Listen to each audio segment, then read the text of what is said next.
Son birkaç haftadır yaşadığımız hadiseler hepimize şu gerçeği bir kez daha gösterdi. Türkiye diğer alanlarda olduğu gibi ekonomide de bir kuşatmayla karşı karşıyadır. Gezi olaylarıyla başlayan, 17-25 Aralık girişimiyle devam eden, 15 Temmuz hain darbe teşebbüsüyle bir üst aşamaya taşınan saldırıların bir müddet daha devam edeceği açıktır. Türkiye'nin bağımsızlığını, ekonomik çıkarlarını, milli onurunu, haysiyet ve şahsiyetini hedef alan bu atakların farklı biçimlerine karşı da hazırlıklı olmalıyız. Son yıllarda terörden ekonomik manipülasyonlara, bir dizi operasyona maruz kalmamızın en önemli sebebi milli menfaatlerimiz noktasında tavizsiz bir tutum takınmış olmamızdır. Döviz kurundaki gelişmelerin ekonomik hiçbir temelinin olmadığı, tamamen ülkemize bir saldırı mahiyeti taşıdığı muvafık muhalif herkesin ortak tespitidir. Dünyada bir Dünya Ticaret Örgütü var. Şu atılan adımlara baktığınız zaman acaba bunun Dünya Ticaret Örgütü'nün umdeleriyle yakından uzaktan bir alakası var mı? Ben yaptım oldu diyemezsin. İstediğin kadar başkan ol. Ne olursan ol. Akşam yatıp sabah kalkıp ondan sonra demir çeliğe şu kadar vergi koydum diyemezsin. Bir devamlılık söz konusudur. Ülkeler bütün hesabını bunun üzerine yapıyor. Ve buna göre adımlarını atıyor. Ondan sonra uluslar arasında güven diye bir şey kalır mı? Bir taraftan stratejik ortak olacaksın. Öbür taraftan stratejik ortağına ayaklarına kurşun sıkacaksın. Bir taraftan Afganistan'da herkes terk ederken beraber olacaksın. Somali'de beraber olacaksın. NATO'da beraber olacaksın. Ondan sonra kalkıp stratejik ortağını sırtından vurmaya yöneleceksin. Böyle bir şey kabullenilebilir mi? Ve bunlara bizim eyvallah etmemiz mümkün değildir. Bugün yaşadığımız hadisenin ne 1994 kriziyle, ne 2001 kriziyle, ne 2007 kriziyle bir ilgisi yoktur. Gerçekten bambaşka bir durumla karşı karşıyayız. Bu saldırılara karşı Hazine ve Maliye Bakanlığımız ile diğer ilgili ekonomi birimlerimiz gereken adımları atıyoruz, atmaya devam edeceğiz. Şu anda bizim bütün bu olaylar karşısında temkinli bir şekilde attığımız adımlar var, atacağımız adımlar var, çeşitli planlarımız var.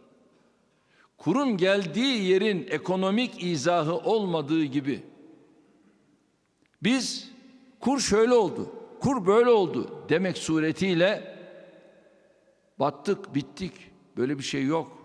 Türkiye'nin ekonomik dinamikleri sağlamdır, güçlüdür, yerindedir ve yerinde olmaya da evelallah devam edecektir.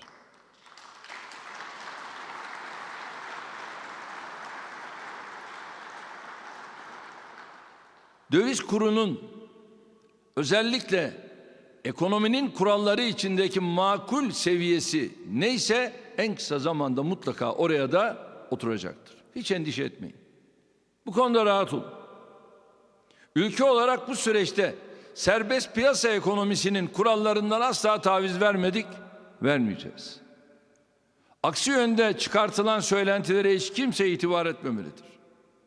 Sosyal medya üzerinden birçok ekonomik terör kişilikleri var. Onların yaptığı çalışmalar var. Bunlara karşı da şu anda yargımız tedbirlerini almıştır. Onların da üzerine gidiyor. SPK'sı ile üzerine gidiyoruz ve bunları yakaladığımız yerde de gereken cezayı, müeyyideleri bunlara da uygulayacağız. Çünkü bütün bunlar bu vatana ihanettir. Bu ihanet şebekelerine de elini kolunu sallayarak gezebilirsin demeyeceğiz, dedirtmeyeceğiz.